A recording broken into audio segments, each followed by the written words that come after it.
in the snow-covered wilderness, where the cold wind howls like ancient whispers, a man and his loyal dog embark on a harsh journey of survival.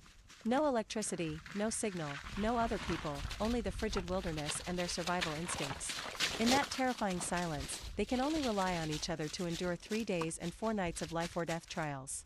As soon as they entered the forest, the dog ran around, sniffing every tree trunk and every mound of earth. It stopped at a flat, sheltered spot, turned its head to look at its owner as if signaling.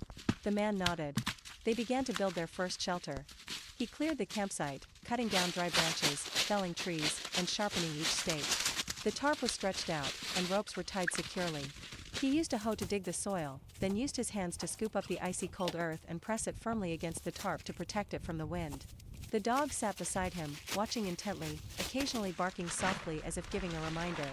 The wood-burning stove, with its carefully installed chimney, was set up. The man went deep into the forest to gather firewood, sawing each log and bringing them back to neatly stack them. The fire was lit, the crackling sound of burning wood breaking the silence. Darkness gradually fell. In the dead of night, snow began to fall heavily. The dog lifted its head and let out a long, echoing howl through the silent, ancient forest. The man lit a large fire, its warmth spreading through the freezing snow. 2 creatures sat side by side, silent but steadfast. The next morning, snow covered every path. The man sawed down the fallen tree, cutting branches for firewood. He took a saucepan, collected the snow from the tree trunk, and brought it back to boil water for hot drinks and toast bread on the stove. The dog sat by the fireplace, its eyes never leaving its owner. They ate in silence, but in an unusually warm atmosphere. The work continued, sawing larger logs, mixing dog food, and continuing to cook. When the snow fell heavily, they both went inside the tent. The dog lay guarding the door, its ears perked up, listening for every sound. The man hung his clothes to dry by the stove and then rested for the night. On the 3rd day, the routine was the same, feeding the dog, gathering firewood to keep warm.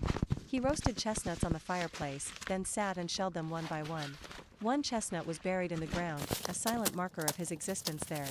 The dog watched silently, as if understanding the meaning of that moment.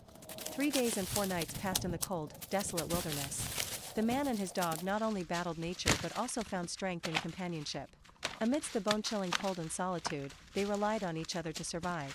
When they left the forest, their footprints would be erased by the snow, but the bond between man and animal, the very thing that helped them survive, would remain, a silent testament to the power of friendship and the will to survive.